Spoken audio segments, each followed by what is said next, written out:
So you might be new to filming on an iPhone and are wondering how in the world can I make my videos look better? And I get it, as a beginner, it might be overwhelming. I've been there too because you're not sure where to start. Well, how about starting with these 5 super easy hacks I'm about to show you that will take your B-roll from looking boring as hell to creative in no time. That's right, we will make it happen with just an iPhone without any additional accessories. I will film everything handheld and show examples of how a beginner would do it and then how an experienced person would film the same shot. So get your iPhone ready and let's start. Boo! Gotcha. I always like to start with the camera settings, as getting this right will help you get the most out of your videos. I'll be filming on the iPhone 14 Pro using the default camera app. Now, even though there are other third-party apps available, I like to keep things simple and use the default camera app to shoot all of my B-rolls. So I'll be filming with the standard video mode. There are definitely other shooting modes available like slow motion, cinematic mode, or time-lapse recording, but for now, we'll stick with the standard video mode. I'll make sure to set my resolution to 4K for the highest quality possible and the frame rate to 60 frames per second to slow down the clip, which also helps make the footage less shaky. Now, one of the most important settings within the camera app that you need to be aware of before you start recording is locking your focus and exposure. This way you will avoid exposure changes during your recordings. Okay, so the first simple hack I have for you guys is to start shooting from a lower angle, because too many beginners make this mistake of filming everything from eye level because it's just super easy. But since everybody sees the world that way, try to be a little bit more creative and just get lower to the ground. So here's a video I shot from eye level filming the grass, and you can see it's nothing really special. But then you can see in the second shot, as I get lower, there's much more happening. And I also notice a bee, which I also included in the video. And also by going low to the ground, you also create some more depth, which means it creates a more three-dimensional image. So really take that extra step to get low to the ground and look for interesting things that you normally wouldn't see. So the next simple hack I have for you guys is to use precise camera movements. So what most beginners do is they just whip up the camera and start moving the camera in all directions. And you want to avoid that. You want to focus on just one direction. It could either be a slide shot or a push-in shot or an orbit shot. And just by having your camera move in one direction makes a huge difference and will make your videos look more professional. So here's an example of how a beginner would add camera movement to their video.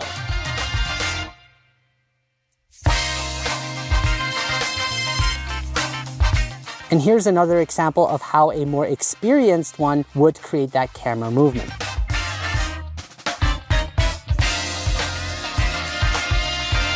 And something else to keep in mind is, in order to keep your camera movement as smooth as possible, it's also a good idea to move in a constant speed. Because if you start speeding up and slowing down constantly, your viewers will feel dizzy. So just keep that in mind. So my next simple tip is to simply let the action happen in front of the camera. Adding camera movement to your video can add a lot of dynamics. However, it is a bit more advanced. And because of that, if you don't have a lot of practice, it's good to start off with just capturing static shots and letting the action happen in front of the camera. This could be anything from a bird flying off a tree, a river, or even a subject that is sitting on a bench. Because if you don't have any action in front of the lens and it's simply a static shot, then it will look like a still image. So here's an example of a beginner filming something without any action in it.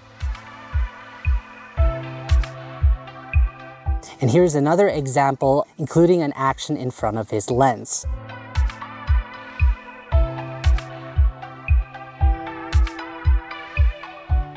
So a simple trick to make your videos more unique is to include sound effects. This often gets overlooked during the editing process, but it can make a big difference.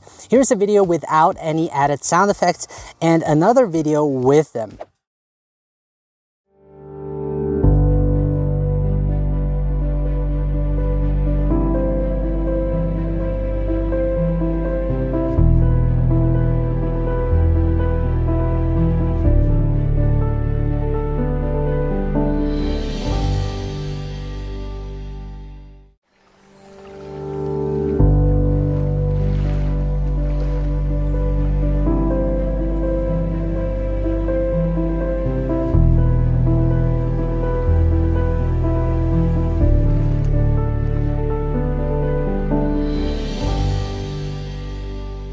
You'll quickly notice that the one with sound effects makes the video more realistic and helps your viewers feel more engaged in the moment. But how do you find high quality sound effects? Well, that's where our sponsor of today's video, ARTLIST, comes in. They have a wide range of royalty-free music and sound effects with unlimited downloads that you can use in any project. ARTLIST has one of the best intuitive search functions, making it easy to find the right soundtrack or sound effects for your video. They include categories where you can choose the mood, video theme, genre, and instrument for your music. And what's great is that I can see the waveform of each track, which gives me a good idea of how the music will sound. Furthermore, I can also find similar songs to the one I selected to get even more options. And when it comes to sound effects, the same search principles apply. Again, I can choose between different categories like ambient, realistic, Foley, and more to narrow down my choices. Now, for instance, if I need sound for a forest environment, I can click on ambience,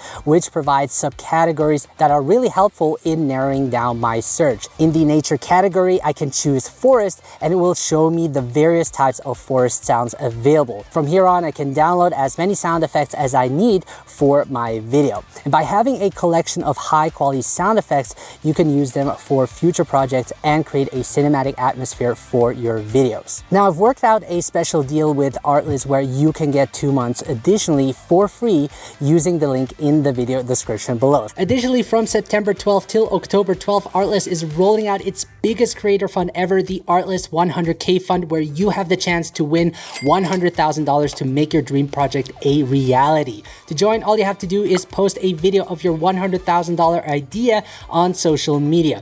Don't forget to tag at artlist.io and use the hashtag ARTLIST100K fund. All the details can be found at artlist.io or using the link in the video description below. Good luck to you. My next hack is to stop filming everything. You want to focus on one thing at a time. I just see too many beginners pointing their camera at whatever looks nice, but the problem with that is it makes the editing process much more difficult. And by focusing on one thing, you can really take the time to set your composition, think about how you want to create the camera movement, and also think about the subject you want to include in your video. And this will also make it easier for the viewer, because otherwise they don't know what to look at if you're pointing at everything, resulting in them clicking off quickly. So keep that in mind, have a clear start and ending point. Now, once you have that mastered, as a bonus tip, once you import all of the footage into your timeline, you want to make sure to trim out the unnecessary parts. You want to remove the fat and keep the meat. It doesn't mean just because you recorded that clip that you can use the entire clip in your video. For example, when pressing the record button, there's usually a little shake in the video, and you surely don't want that in your video. So let me give you an example. Here's an edit of the entire clip. And here's an edit with the bad parts removed. So as you can see, there is a difference, and you want to make sure to look at your video and really take out those unnecessary parts to make your video look more professional. All right, folks, now that we have all of the shots, let's put them together to create a final edit. First, I'll show you the beginner's version and then the experienced edit.